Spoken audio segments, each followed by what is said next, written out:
Diketahui bahwa kasus terkait kerumunan di Petamburan dalam acara Maulid Nabi Muhammad SAW dalam pernikahan Putri Rizik Syihab terbukti melanggar aturan pandemi COVID-19. Makanya hakim menjatuhkan vonis 8 bulan penjara kepada mantan eks-pimpinan FPI tersebut. Sedangkan untuk kasus kerumunan Megamendung, Rizik divonis denda 20 juta rupiah subsidi 5 bulan kurungan. Rizik terbukti melanggar protokol kesehatan dan menghalang-halangi petugas COVID-19 saat mendatangi pondok pesantren miliknya di kawasan Megamendung, Kabupaten Bogor. Sementara, untuk kasus hasil tes swab Rumah Sakit Umi Bogor, ia terbukti menyiarkan kabar bohong yang menyatakan dirinya sehat dalam video yang diunggah YouTube Rumah Sakit Umi. Padahal saat itu Rizik berstatus reaktif COVID-19 berdasarkan hasil tes swab antigen. Hakim Pengadilan Jakarta Timur menjatuhkan vonis kepada Rizik 4 tahun penjara. Namun di tingkat kasasi, Mahkamah Agung memutuskan untuk mengurangi hukuman Rizik dari 4 tahun penjara menjadi 2 tahun penjara. Putusan pengurangan masa tahanan tersebut diketuk oleh Ketua Majelis Kasasi Suhadi bersama anggota Soeharto dan Susilo pada 15 November 2021. Dalam pertimbangannya, majelis menilai terdakwa Rizik memang terbukti menyiarkan pemberitahuan bohong dengan sengaja. Namun, dampaknya hanya ada di media massa. Tapi tidak terjadi adanya korban jiwa atau fisik serta harta benda. Putusan 4 tahun tersebut dinilai oleh majelis hakim kasasi terlalu berat.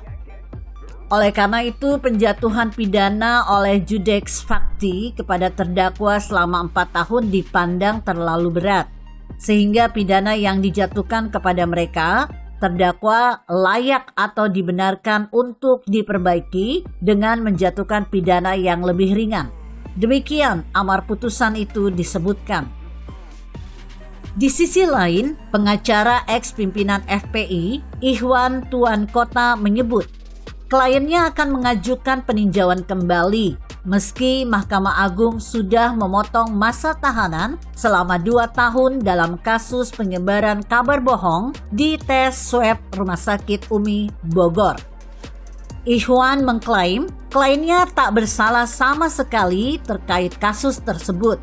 Terlebih lagi, hanya kasus pelanggaran protokol kesehatan dan itu hanya di ucapan semata. Menurut Ikhwan, Rizik harus bebas dan tidak layak dipenjara walau hanya sehari. Dengan adanya putusan MA yang mengurangi masa tahanan Rizik menuai asumsi publik. Menjadi obrolan di warung kopi, Rizik diperkirakan akan bebas dari tahanan sebelum Pilpres 2024 dilaksanakan. Dengan demikian, Rizik bisa all out memenangkan Anies Baswedan pada Pilpres mendatang. Contohnya pada Pilkada DKI Jakarta tahun 2017 lalu, Anies diuntungkan oleh kehadiran Rizik Syihab. Simbol-simbol agama seperti ayat dan mayat jadi jualan. Tak terkecuali tempat-tempat ibadah digunakan sebagai instrumen kampanye dan propaganda politik. Sedih memang jika mengingatnya kembali. Sejumlah korban telah berjatuhan dari kedua belah pihak karena isu SARA. Ahok diputus bersalah dalam perkara penodaan agama pada 9 Mei 2017 dan harus mendekam 2 tahun penjara. Kasus ini dipicu pernyataan blunder Ahok yang menyinggung Al-Quran, surat Al-Maidah ayat 51 di Kepulauan Seribu pada September 2016. Kemudian Buniyani pun akhirnya divonis penjara 1 tahun 6 bulan pada 14 November 2017 karena melanggar Undang-Undang Informasi dan Transaksi Elektronik atau ITE dan dinyatakan terbukti menyebar ujaran kebencian dan mengedit rekaman video pidato Al-Maidah Ahok.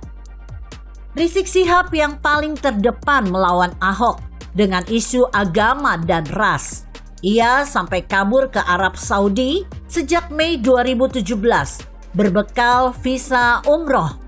Rizik kabur gara-gara dibayangi kasus chat porno dengan seorang wanita bernama Firsa Hussein yang beredar viral di media sosial. Pilkada DKI Jakarta 2017 paling brutal dalam konteks demokrasi di media sosial. Pilkada Jakarta membuat netizen sosial media terbelah menjadi dua kubu dan saling lempar opini negatif. Pilkada Jakarta itu luber, langsung, umum, brutal. Pemilihan Gubernur DKI 2017 sebagai pilkada terburuk dalam sejarah, mulai dari jual ayat sampai mayat, terbukti cukup ampuh. Ampuh dalam artian efektif membelah masyarakat dengan kebencian seiring mencuatnya sejumlah kelompok mengurus yang menolak untuk mensolatkan jenazah pemilih Ahok. Nah, ketika berbicara soal Rizik Syihab yang akan bebas sebelum penyelenggaraan Pilpres 2024, tunggu dulu. Pengadilan Negeri Jakarta Selatan telah memutuskan mencabut surat perintah penghentian penyidikan atau SP3 kasus dugaan chat mesum Muhammad Rizik Syihab dengan Firsa Hussein. Mengutip yang dilansir liputan6.com, Humas Pengadilan Negeri Jakarta Selatan, Suharno, mengatakan putusan tersebut dilaksanakan melalui persidangan. Adapun majelis hakim yang memutuskan adalah Hakim Mary Taat Anggarsi pada 29 Desember 2020.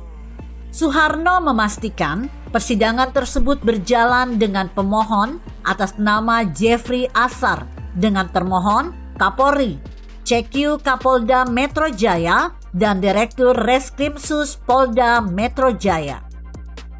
Isi amar putusan pada intinya mengabulkan permohonan pihak pemohon, dalam hal ini Jeffrey Asar. Selain itu, dalam isi amar putusan menyatakan tindakan penghentian penyidikan kasus chat mesum Rizik Syihab adalah tidak sah menurut hukum. Kemudian hakim memerintahkan kepada termohon untuk melakukan penyidikan dan membebani biaya kepada termohon. Dan atas perintah Pengadilan Negeri Jakarta Selatan tersebut, pihak kepolisian sudah membuka kembali kasusnya.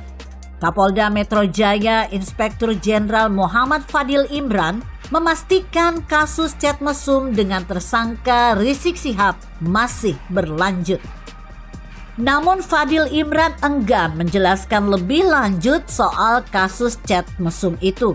Menurut dia, proses penyelidikan kasus chat mesum itu diserahkan kepada Criminal Justice System yang sedang berjalan.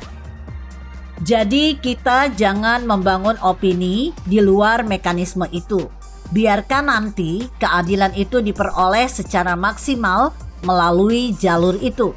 Kata Fadil, seperti dikutip dari podcast Deddy Corbuzier pada Kamis 9 September 2021 lalu. Makanya, jangan senang dulu. Masih tersimpan bom waktu yang akan meledakkan suatu saat nanti oleh pihak kepolisian. Kalau cuma himbauan pemboikotan terhadap Kapolda Metro Jaya untuk tidak mengundang Fadil Imran di setiap kegiatan keagamaan maupun sosial, nggak ngaruh bos. Paling cuma jadi bahan tertawaan. Hahaha. Begitu kira-kira. Bagaimana menurut Anda? Jika Anda berpendapat lain, berikan komentar Anda di kolom komentar. Saya Emma, Karisma 90.